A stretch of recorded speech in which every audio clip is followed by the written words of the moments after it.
కేటీఆర్ పై విమర్శలు ఆరోపణలను గురిపెట్టి మరి తెలంగాణ రాష్ట్ర ముఖ్యమంత్రి రేవంత్ రెడ్డి తాజాగా మాత్రం కేంద్ర మంత్రి బీజేపీ అధినాయకత్వం వద్ద మంచి పట్టున్న తెలంగాణ నేతగా పేరున్న కిషన్ రెడ్డిపై నిప్పులు చెరిగారు. హైదరాబాద్ లో చేపట్టిన డెవలప్మెంట్ మీద కిషన్ రెడ్డి అడ్డుపడుతున్నట్లుగా ఆయన ఆరోపించారు. తాము చేపట్టిన ప్రాజెక్టులకు కేంద్రం ఎందుకు నిధులు ఇవ్వడం లేదన్న ఆయన బీఆర్ఎస్ ముఖ్య నేత కేటీఆర్ చెప్పినట్లుగానే కేంద్ర మంత్రి కిషన్ రెడ్డి వింటున్నారు అంటూ సంచలన ఆరోపణలు చేశారు. అంతేకాదు తమ్మిడి హెట్టుకి అనుమతులు ఇవ్వొద్దు అని మహారాష్ట్ర ముఖ్యమంత్రిని కిషన్ రెడ్డి చెప్పినట్లుగా సంచలన వ్యాఖ్యలు చేశారు.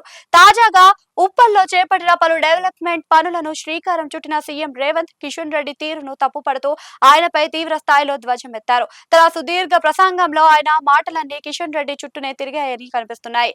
గడిచిన 2 ఏళ్లలో కాలంలోని కాలిన బల్పం కట్టుకుని 50 సార్లు ఢిల్లీకి తాను వెళ్లానని 5 సార్లు ప్రధాని నరేంద్ర మోడీని కలిసినట్లుగా చెప్పిన రేవంత్ మెట్రో విస్తరణకు అనుమతి రాలేదని, మూసి ప్రక్షాళన, RRR కు నిధులు ఇవ్వరు, ఇవన్నీ కూడా ఎందుకు ఆగుతున్నాయి, ఎవరు ఆపుతున్నారో రాష్ట్రం నుంచి కేంద్ర మంత్రిగా ఉన్న కిషన్ రెడ్డి సమాధానం చెప్పాలి అంటూ ప్రశ్నించారు.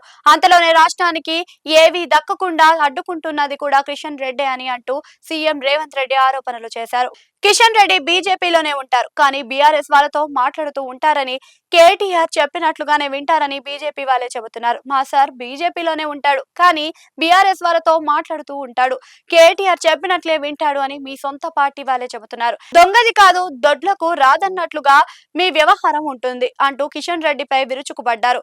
గండిపేట నుండి గౌరెల్ల వరకు 55 కిలోమీటర్ల మేర ఉన్న మూసీని అంతర్జాతీయ స్థాయిలో డెవలప్ చేస్తే ఆర్థికంగా, పర్యాటకంగా నగరం డెవలప్ అవుతుంది అని సీఎం రేవంత్ రెడ్డి అన్నారు. న్యూయార్క్, న్యూజెర్సీ మధ్య హాట్సఫ్ రివర్ ఫ్రంట్ వద్ద కూడా అపార్ట్మెంట్ల విలువ 100 కోట్లుగా ఉంటుందంటున్నారు. కానీ మురికి వల్ల మూసీ ప్రాంతంలోని భూమికి విలువ లేదు అని అంటున్నారు. ఈ మురికి నల్గొండ, భువనగిరి పరస్పర ప్రాంతాలలో కొత్తగా పెళ్లైన జంటలకు ప్రెగ్నెన్సీ సమస్య ఉందని ఊరి నుంచి హైదరాబాద్ కు పంపుతున్నారన్నారు. మూసీ నదిని ఎందుకు ప్రక్షాళన చేయొద్దని సీఎం రేవంత్ రెడ్డి అన్నారు. ఇల్లు పోతే ఇల్లు, ఉపాధి పోతే ఉపాధి కల్పిద్దాం, వాళ్ళ పిల్లలకు మంచి చదువులను చెప్పిద్దామంటే వద్దంటున్నారు, అడ్డుపడుతున్నారు. నువ్వు ఇక్కడ ఎంపీవి కదా, మూసీ ప్రాజెక్టు నిధులు, అనుమతులు తెస్తావా? కిషన్ రెడ్డి ఢిల్లీ తర్వాత హైదరాబాద్ మెట్రో 2వ స్థానంలో ఉండేది, ఇప్పుడు 9వ స్థానానికి పడిపోయింది. 122 కిలోమీటర్ల మేర మెట్రోను విస్తరించాలి అని ప్రయత్నిస్తున్నాం. దాదాపు అన్ని అనుమతులు వచ్చాక ఇక్కడ నుంచి కేంద్ర మంత్రిగా పనిచేస్తున్న కిషన్ రెడ్డి అడ్డుపడడంతో అంతర్గతంగా ఆపే పరిస్థితి వచ్చింది. అటు కిషన్ రెడ్డి తీరును తీవ్రంగా తప్పుపట్టారు. తాను పుట్టింది బీజేపీలోనే, చచ్చేది బీజేపీలోనే అని కిషన్ రెడ్డి అంటున్నారు అని, కానీ ఆయన చేతలు అలా ఉండవంటూ తీవ్ర ఆరోపణలు చేశారు. ఆయన ఏమన్నారు అన్నది సీఎం రేవంత్ మాటల్లోనే చదివితే నిజమే అడ్నే ఉన్నట్టుగా అనిపిస్తుంది. చీకట్లో యువతల్లోని సహకారం తీసుకుంటున్నావు. నువ్వు నీ పార్టీ ఎప్పుడైనా పనిచేశావా? మా సార్ బీజేపీలో ఉంటాడు, కానీ బీఆర్ఎస్ వాళ్ళతోనే మాట్లాడుతూ ఉంటాడు, కేటీఆర్ చెప్పినట్లుగానే వింటాడని మీ సొంత పార్టీ వాళ్ళే చెబుతున్నారు. నీకు పార్టీ మారే అవసరం ఏముంటుంది? కిషన్ రెడ్డి అన్ని ప్రాజెక్టులకు అనుమతి తీసుకొస్తే ఎల్బీ స్టేడియంలో భారీ సభ పెట్టి సన్మానించి గండ పెండరం తొలగితాం.